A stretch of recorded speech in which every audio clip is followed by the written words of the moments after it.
So we're going to be doing the axial and appendicular skeleton today.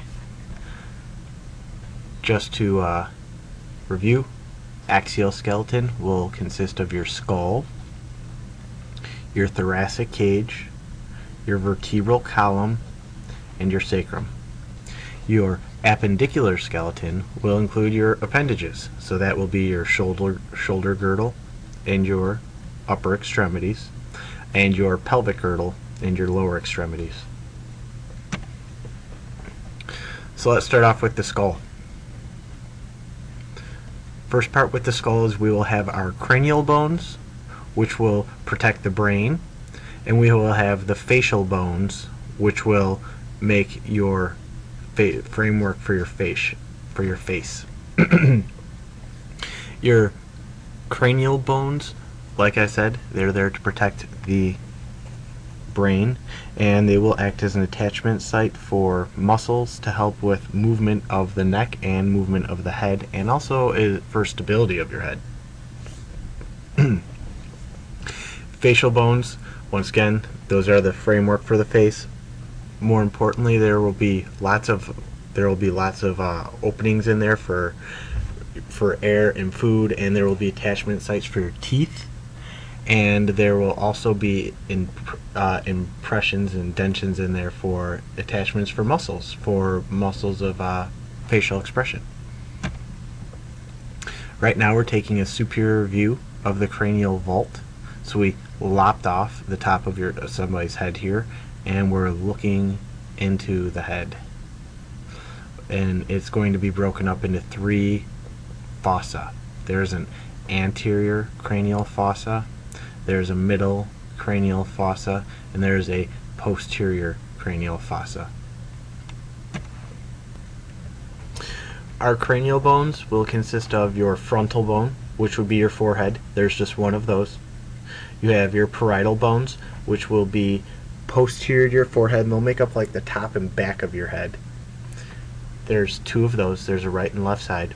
There's your occipital bone, which will be the base of your skull. There's your temporal bones, which if you've heard somebody poking in your temple or whatever, stuff like that, your ear is going to be coming out of your temporal bone. There's two of those. There will be one on the right side and left side. And there's your sphenoid bone. The sphenoid bone is referred to as the keystone of the skull. The reason for that is it articulates with all other bones inside of the skull. And then lastly, there's going to be the ethmoid bone. So let's look at our frontal bone here. Here's our frontal bone. There's just one frontal bone, okay, and it will make up basically your forehead. Coming along, let's review the other bones that we could see here. We have our parietal bone.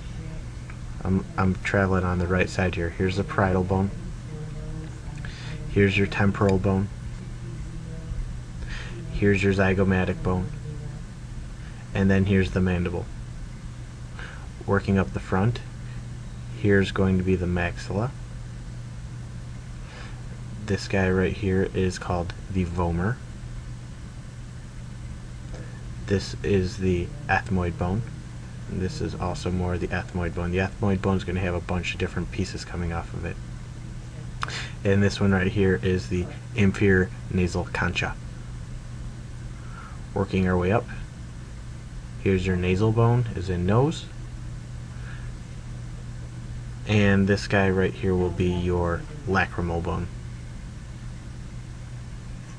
The sphenoid bone, the one that I told you that will articulate with all their bones, this is inside of the eye that we can see it really well right here, but here's your sphenoid. And here's also the sphenoid bone right here poking out off of the edge here.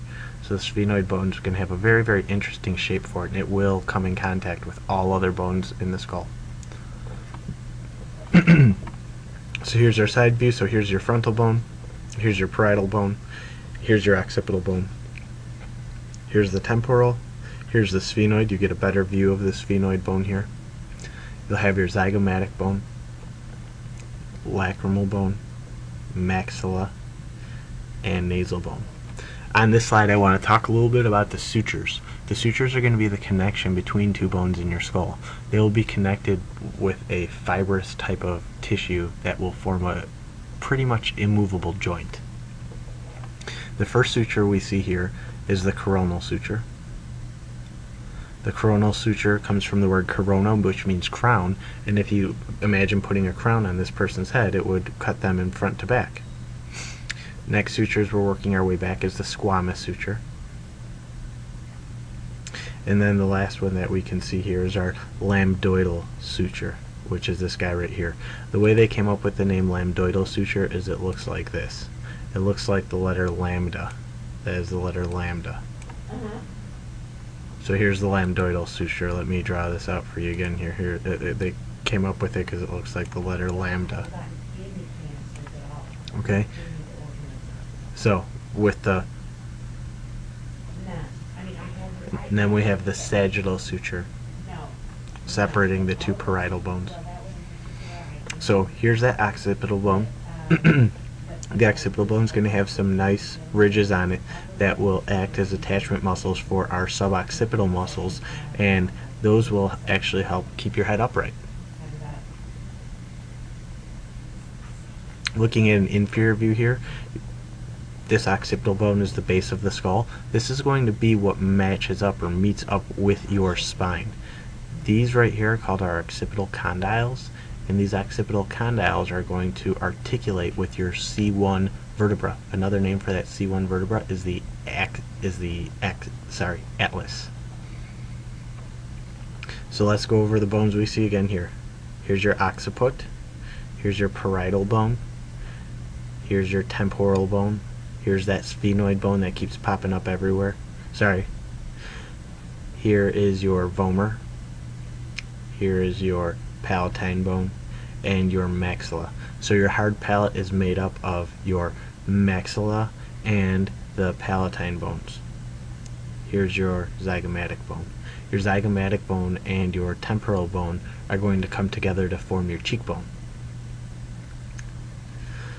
Coming down here, you are going to be responsible for the holes coming out of the skull, or the foramen in the skull, and I'm going to want you to know the structures that are coursing through those foramina.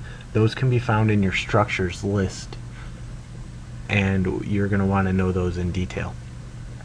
So coming through here, first one is our foramen ovale, named for its shape. Next one is our foramen spinosum. Then we're going to have the foramen lacerum. You're going to have the carotid canal, which is going to be where your carotid artery will pass through. You have your external auditory meatus, which is going to be the hole for your external ear. You'll have your styloid foramen, which will be right next to the styloid process.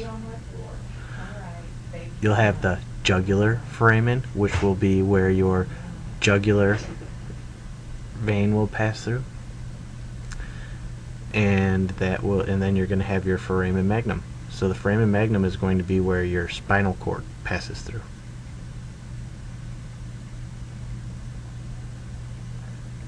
So let's go one bone by bone for the bones of the skull and face here. So here's our temporal bone. Coming off the temporal bone, there is a zygomatic process. The reason why it's called the zygomatic process is it is a process that sticks out of there and articulates with the zygomatic bone. This is going to be the mandibular fossa, and the condyle from the mandible is going to come right up in and fit in there. They will articulate nicely together. This is the styloid process, and this is the mastoid process. If you reach around behind your ear and you feel bony protuberance kind of towards the back of your head behind your ear, that is this guy right here. That is this mastoid process. And like I said, it's right behind your ear there. Okay, once again, let's go through we're looking at a superior view lopped off the top of the head, and we're looking at the holes, or the foramina, within the skull. These are your olfactory foramina, so you're going to have a bunch of little olfactory nerves pushing through there. Here's our optic canal, so your optic nerve will be going through there. Here's your foramen rotundum, foramen ovale, foramen spinosum, foramen lacerum, the internal acoustic meatus, which is an extension of the external auditory or acoustic meatus. I like to call them the internal and external auditory meatus. I don't like to use the word acoustic, but it's just as good. It's the same thing. Here is the jugular foramen. This is the hypoglossal canal, and then the foramen magnum. Here's your sphenoid again. Okay, the sphenoid bone is going to have numerous foramina in it, and it is going to be shaped like a funny looking dragon or bird. I think it looks like a crazy dragon. Like, here's its head, here's its upper set of wings, here's its lower set of wings. I don't know where its feet would be, but it's a crazy looking dragon. That's my view on it. Anyways, so here we're looking at a superior view of the sphenoid bone. Okay, there will be lesser wings and there will be greater wings. So this is the lesser wing, this is the greater wing. This is called the hypophyseal fossa, and it is sitting inside of the sella turcica. So just this part right here is the hypophyseal fossa. The whole thing is the sella turcica. Your pituitary gland is going to be sitting in there. In the front, we will have these things called our anterior clinoid processes, and in the back we will have these things called the posterior clinoid processes. And then coming off, we're looking at a posterior view here. These are the pterygoid processes. You can actually palpate these if you were to stick your finger into your mouth straight back along one of the sides until you feel like that fleshy part, and you feel there, you're going to feel a tender spot, and those would be your pterygoid processes with your medial and lateral pterygoid muscles coming off of them. Okay, here's your nasal concha. Alright, this will be your left lateral mass, this would be your right lateral mass, this would be your right orbital plate, and then these would be all of your air cells. These are going to be there to increase surface area and to actually lighten up the skull so it's not so heavy. If your skull had no sinuses, it'd be much heavier. So these are going to increase resonance to change your voice, and they will also help keep everything a little bit lighter. And we call this the perpendicular plate. Here's that crista galli, and then we have the cribriform plate, which, let me go back a couple slides. This is the cribriform plate with the holes, and the crista galli is this ridge in the middle, and the holes themselves are called the olfactory foramina. Okay, here's our nasal concha. So with the ethmoid bone will have the superior and middle nasal concha coming off of it, and the inferior nasal concha will be its own bone. Inferior to each concha will be a meatus. So here's the superior nasal meatus, middle nasal meatus, and inferior nasal meatus. If you notice, here's our hard palate. Once again, the hard palate is going to be made up of a combination of both the maxillary bone and the palatine bone. And if you were to want to see those pterygoid bones, here's that pterygoid processes, here's the pterygoid process, and if you were to stick your finger in, go past your teeth and go a little bit lateral, that's where that pterygoid muscle and bone will be at. Very tender. Okay, next we're on to the facial bones. With our facial bones, we'll have our mandible, your maxillary bones, so there's going to be a left side and a right side, your zygomatic bones, which will come together with your zygomatic process of your temporal bone to form your cheekbones, your nasal bone, the lacrimal bones, your palatine bone, which you can't see here very well, and then the vomer. Okay, so let's start off with our mandible. So looking at the mandible, first off we will have the ramus, or the arm of the mandible right here. It will come up and it will lead to the mandibular condyle. When we come down, we have the angle of the mandible, so it's just like a little angle. And then you get the body, so the main part of it. If you follow the condyle forward, we get this thing called the mandibular notch, and that leads into this coronoid process. Don't get these confused, but you are going to have a coronoid process, a coracoid process, and a conoid process. And there will also be fossa for all of them, so they can easily get confused. Here we're going to have alveolar processes, and those are going to be found between the teeth. They're going to be these little extensions that come up between the teeth. There's a muscle here called the a groove here called the mylohyoid line. On this picture it would be hidden, but it's right about here if we cut away this side of the jaw.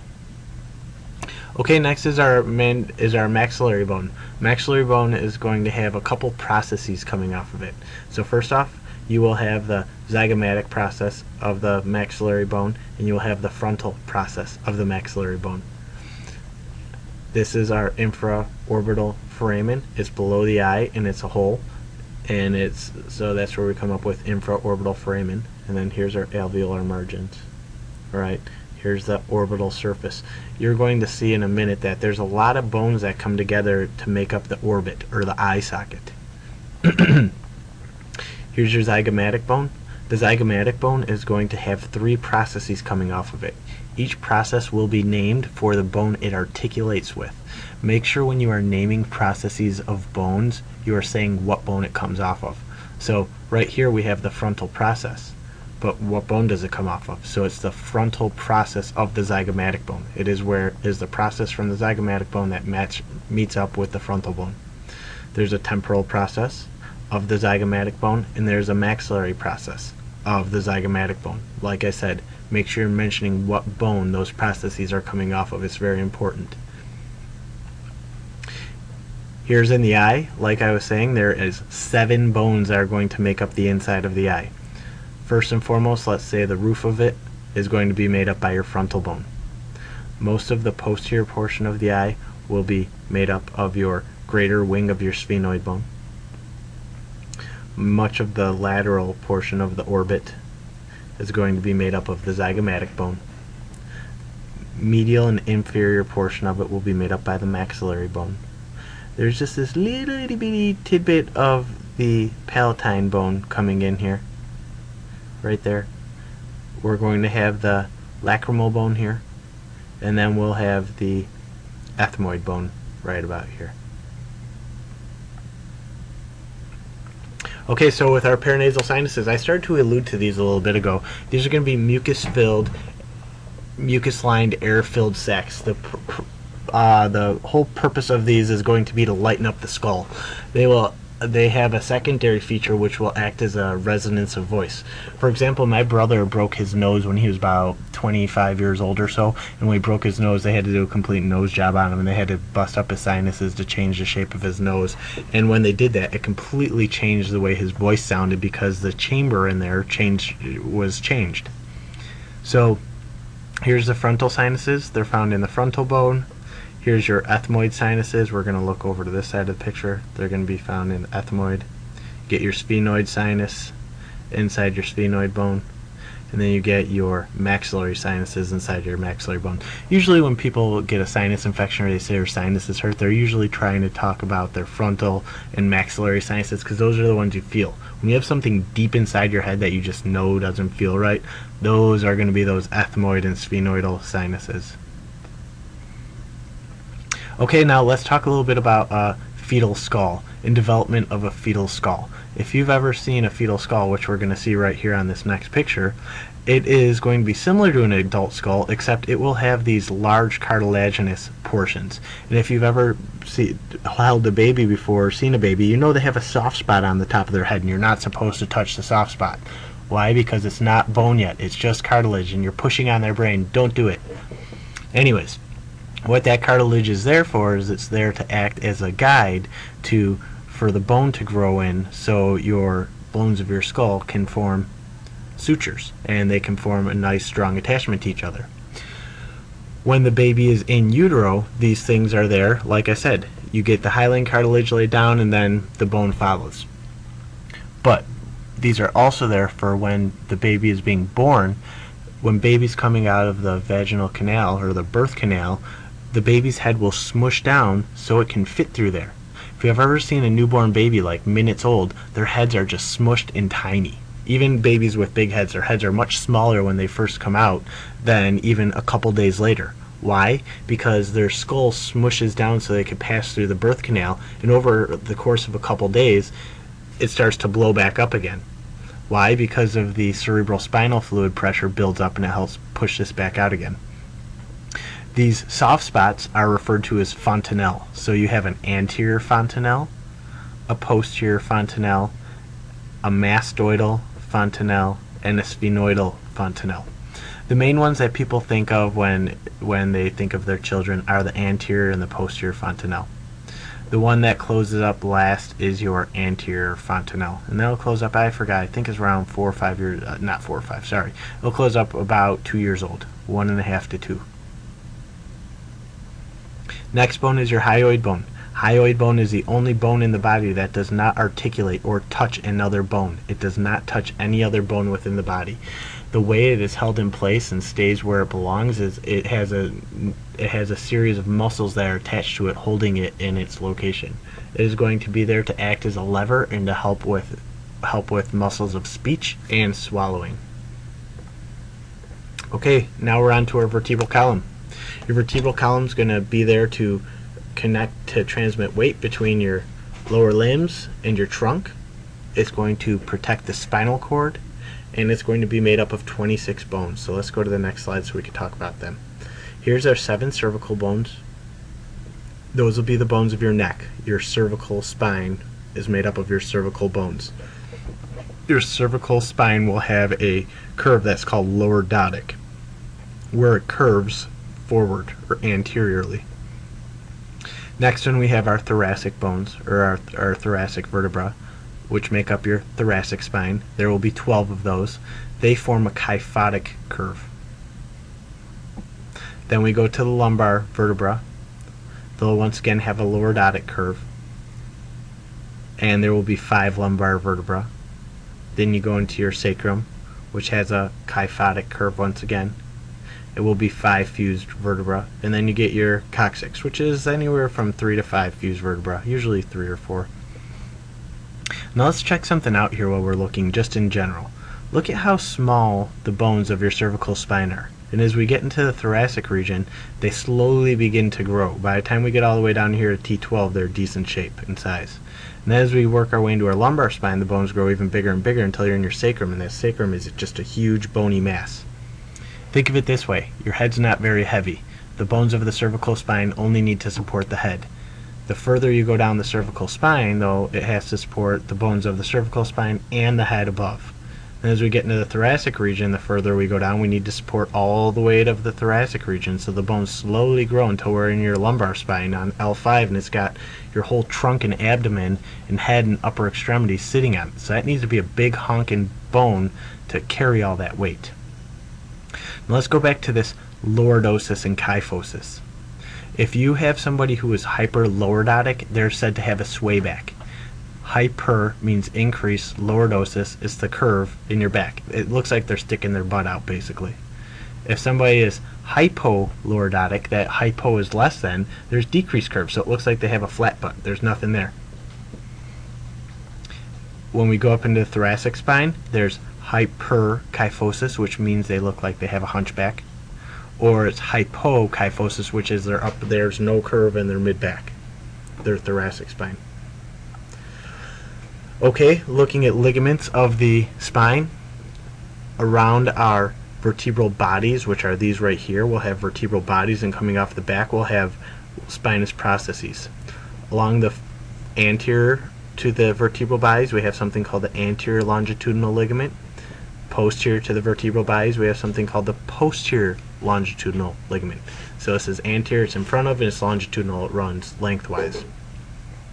Posterior is behind, and it's longitudinal, it runs lengthwise. And then we have this ligamentum flavum in back. Ligamentum flavum is going to be a slightly elastic ligament, and it will help with keeping you upright.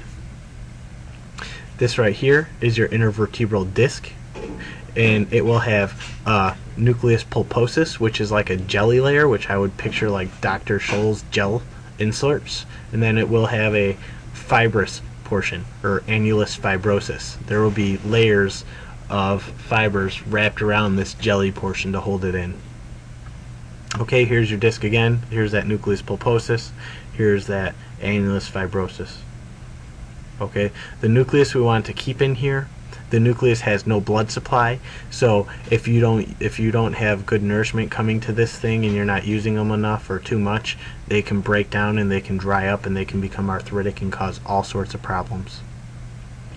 Here's your vertebral body sitting. Your vertebral body sitting just inferior to this disc. It is attached to it. This would be your spinal cord, all right, going through the vertebral canal. This vertebral disc is herniated, and it's showing how if the disc herniates, it can push back and put pressure on a nerve. That causes a lot of pain. It causes discomfort. It can cause all kinds of different stuff going on. Okay, so right now we're looking at thoracic vertebra. There's going to be parts on here that we will find on all other vertebrae, and we're going to talk about those. So first off, this is the vertebral body. Another name for it is centrum. This is the vertebral foramen. That will be where your spinal cord passes through. This is the pedicle. Coming off of the pedicle, there will be a superior and there will be an inferior articular process. Okay? Let's look at a side view. Here's the superior articular process, here's the inferior articular process. Okay? There will be an articular surface too, so this is the articular surface. Next, we're going to have transverse processes which stick out to the sides, and then you'll have a spinous process which sticks straight out. The lamina will connect the transverse process to the spinous process. So if you've ever heard of somebody getting a laminectomy, what's happening is they remove part of the lamina, or they remove the whole lamina and get rid of the spinous process altogether.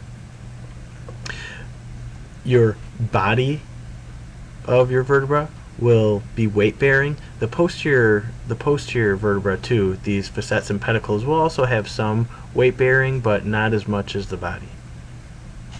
Okay, now we're going to look at cervical vertebra and look at some special features of the cervical vertebra. First off, to note, the vertebral foramen here is huge. The spinal cord is biggest in the cervical spine, and it gets smaller as we go down into the lumbar spine and stuff. Special features that the cervical vertebra will have will be these transverse foramen. So inside of their transverse processes, they actually have foramen. Okay? Their spinous processes will also be bifid, which means there are two little tails sticking out of it. We'll have two special cervical vertebrae that will be different than all the other ones. Those will be our C1 and C2. C1 is the atlas, C2 is the axis. Axis, think of axis of the earth. This thing right here, the dens, or a dontoid process, once again that's a dontoid process, is a little thing sticking straight up, and it will articulate right here with C1. So once again, let's look in here and see this is a huge vertebral foramen. Huge vertebral foramen. Why? Because this is right where spinal cord's entering, and it'll be much larger up here. C1 will articulate with the occiput, which was the base of the skull, and C2. Here's our thoracic vertebra. Thoracic vertebrae start getting a little bit larger, and they have these things called costal facets. You'll find them on the vertebral body and on the transverse processes. What happens is the rib comes around and goes in here, and it comes out like that, is what your rib looks like.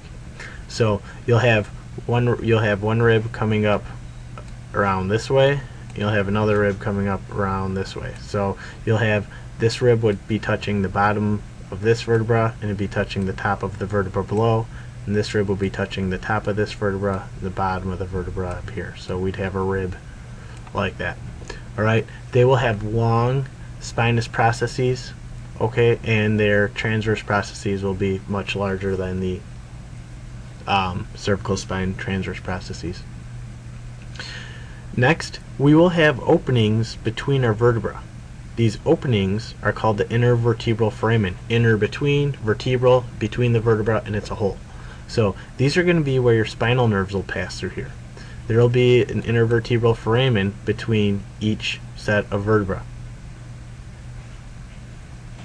Alright, next we look at our lumbar vertebra. See, our vertebral canal is getting smaller.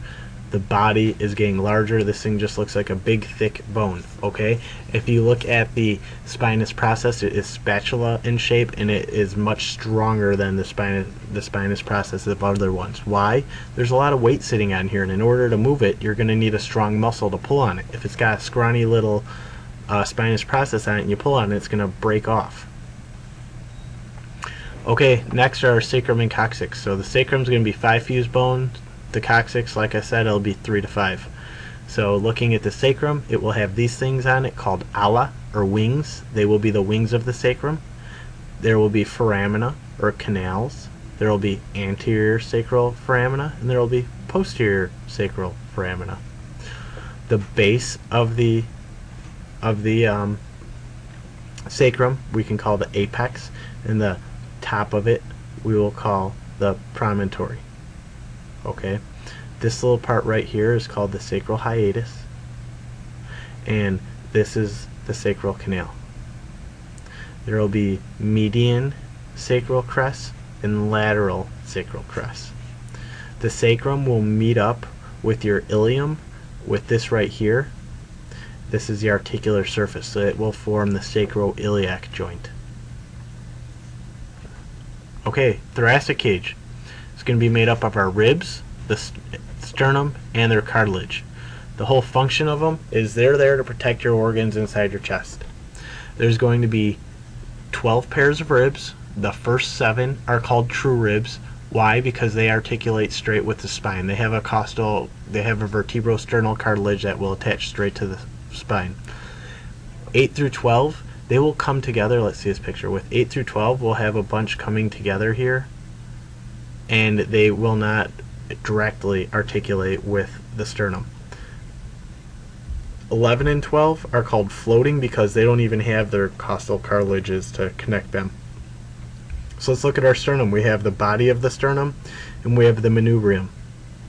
Where the word manubrium comes from, if you ever looked at like an old knight and they hold their sword, and there's like the little circle part with a gem in it before you get up to the blade, that little circle part where they have some sort of fancy design there is called the manubrium.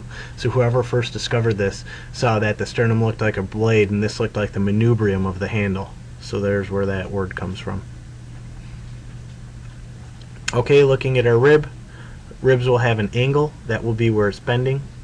Alright, there will be a head, there will be a neck, and there will be a tubercle. And it'll come off and it'll come around, and there will be a shaft coming off up here. Okay, we're going to move into the appendicular skeleton now. It might be a good time to pause and take a break for a little bit and come back, but I'm going to keep moving straight on right now. So appendicular skeleton will be your pectoral girdle, or your shoulder girdle with their arms, and your pelvic girdle and the lower limbs. So first off, let's talk about your shoulder girdle. It will be made up of your clavicle and your scapula. Here's our clavicle. We're looking at a superior view of a clavicle here. There will be a sternal end and an acromial end. Alright, when we're looking superiorly. When we look inferiorly, there's some new stuff coming on here. There's the acromial end, here's the sternal end. You have a conoid tubercle, a trapezoid line. Alright. We're moving into the upper limb. So let's start off with the humerus. Here's the humerus. Here's the anterior view of it. Here's the posterior view of it. Anteriorly we get a greater and lesser tubercle, and in between them we get the intertubercular groove or sulcus, depending on who's talking about it. This right here would be the surgical neck of the humerus. If you were to break your humerus, it'd likely break there. This is its anatomical neck here. So it's anatomical neck. Working your way down, you have the deltoid groove and the radial groove, or the deltoid tuberosity and the radial groove. More importantly, we have the capitulum and the trochlea. Alright? We got our radial fossa and our coronoid fossa. Radial fossa is for the radius. We're looking at the elbow. We're looking at this right here. Right here. Here. Here. Blown up. So when I bend my arm or extend my arm, this radius is going to need a place to go. When I bend my arm once again, when I flex my arm once again, this ulna is going to need a place to go. So there's a notch for that, and then there's going to be a notch back here called the olecranon fossa. So coming off of the radius will be the radial head. Coming off of the olecranon, there's going to be an olecranon off of the ulna there will be an olecranon process and a coronoid process. So we have a fossa for the olecranon and we have a fossa for the coronoid process. So here's the olecranon going into its fossa, here's the coronoid going into its fossa. Okay, coming down here, the only other big things that we haven't seen yet is the styloid process of the radius and the styloid process of the ulna. Looking at the wrist, you will have an articular surface for the scaphoid bone and an articular surface for the lunate, and then we'll have the head of the ulna. So this is our radius, this is our ulna. Okay, right up here, so long top part, here comes the thumb. So long top part, here comes the thumb. Scaphoid, lunate, triquetrum, pisiform, hamate, capitate, trapezoid, trapezium, and the thumb. Trapezium goes to the thumb. Okay, here once again, so long top part, here comes the thumb. Pisiform is hidden from the posterior view of the hand. Okay, looking at our hand, our wrist bones are referred to as our carpals. The palm of your hand has metacarpals. They are numbered. Thumb is 1, pinky is 5, so 1 through 5. Each finger, aka I'll call them phalanges sometimes, will be made up of 2 to 3 flanges. Your thumb has 2 flanges, alright? It has its proximal and distal phalange. Your other 4 fingers will have their proximal, middle, and distal phalanges coming off of them. So if I asked you what bone this was, you would say it is the third distal phalanx of the left hand, or third distal phalange of the left hand. Okay, we're working our way into the pelvic girdle. So the pelvic girdle is going to be your 2 hip bones, aka os coxum. Those are 3 bones that fuse together. The 3 bones that fuse together are your ilium, which is your hip bones, when you think somebody's got hip bones sticking out, your ischium, which is your butt, and your pubis, which forms your pubic bone. Okay, so here's your ilium, here's your ischium, your butt bone, and here's your pubis. Looking at our ilium, we're going to have this guy right here, which is the ASIS, anterior superior iliac notch. What can we see from that? If there's an anterior, there's going to be a posterior, and if there's a superior, there's going to be an inferior. So there's an anterior superior iliac spine, an anterior inferior iliac spine, a posterior inferior iliac spine, and a posterior superior iliac spine. We'll have posterior and anterior gluteal lines. This is the ischial spine. This is the ischial tuberosity. Okay, this is called the obturator foramen. You'll have your 2 pubic bones come together right here to form your pubic symphysis. This is going to be where the ilium meets up with that sacrum to form that sacroiliac joint that we spoke of before. So once again, anterior superior iliac spine, anterior inferior, posterior superior, posterior inferior. This is the fossa of the iliac bone. This is a hole, is called the aula, or the wing. Okay, here's that pubic symphysis where the 2 pubic bones meet, and they will be met by a fibrocartilaginous membrane. Here's the base of your sacrum. Right, here's that sacroiliac joint. So there's going to be differences between a male and a female pelvis. The big difference between a male and female pelvis is this pelvic brim. Look at the nice round opening of a female pelvic brim versus a male's pelvic brim. It's enclosed. The reason for the opening of the female's pelvic brim is going to be you're going to want a baby to be able to pass through there. Men don't make babies. They don't need to worry about that coming through there. Women make babies. Baby needs to be able to pass through there at some point. So what's going to happen in the men, since it's closed off, these acetabulum are closer together. This is going to be the socket for the ball. This is going to be where the femur meets up with them. On the female, these are further apart. Okay, once again, looking at the female to male, female sacrum is going to be wider Okay, male will be narrower and longer. So look at this. This opening here is wider, and this is shorter. This is narrower and longer. Here's that acetabulum, so that's going to be where your femur meets up. The head of your femur meets up with your ilium, with your pelvis. So here's the femur. Here's the femoral head. There's a little indentation on there. It looks like an eyeball, so they call it the fovea capitis. Fovea is an eye, capitis is in head. Here is the femoral neck. Alright, coming off the femoral neck, we will have a lesser tubercle and a greater tubercle. When we're looking at the posterior view here, when we're looking at the anterior view here, there is an intertrochanteric line.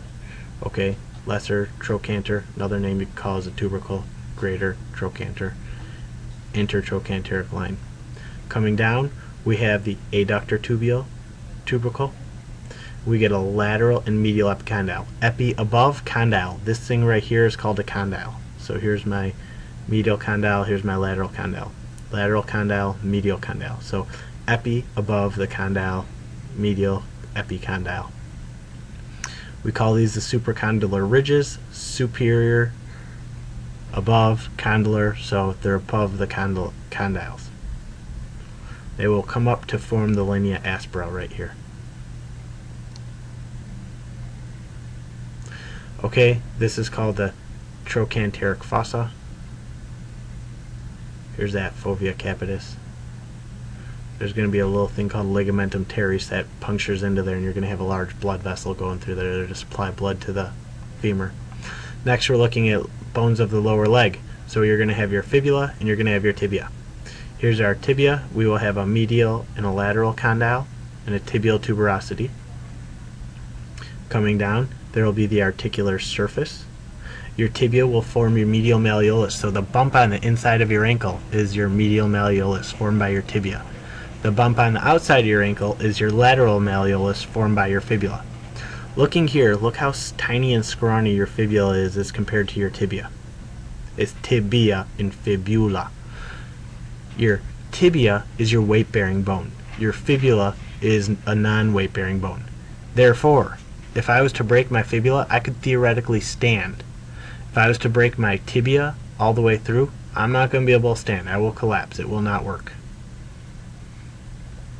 And I said you could theoretically stand if you broke your fibula. It doesn't mean you can. Okay, we're working into the foot. So with our foot, we're going to have our ankle bones, our tarsals. The base of your foot is going to be your metatarsals, and then you get your phalanges. So they're named just like the digits in the fingers. So big toe only has 2, proximal and distal. All the other ones have 3, proximal, middle, and distal. Metacarpals, 1st, 2nd, 3rd, 4th, 5th. Alright, working down here into your foot, you're going to have your cuneiform. You get a medial, an intermediate, and a lateral cuneiform bone. And then the last one on the side is called your cuboid. It's named the cuboid. I'm coming over here now because of its shape. Just posterior to these cuneiforms is this bone right here. It's called the navicular. The way they came up with the navicular is this bone is going to guide all the other bones. Wherever this moves, it sends everything else going in the right direction. Okay, this right here is your talus. And just inferior to the talus is your calcaneus, which makes up your heel. So here's the lateral view. Here's your calcaneus, here's your talus. Talus is what's going to meet up with your tibia. Calcaneus, like I said, makes your heel. You're going to have a number of different arches in the foot, and the whole purpose of the arches is going to be so you can distribute the weight evenly and put the least amount of stress through the foot as possible. And that's it for today.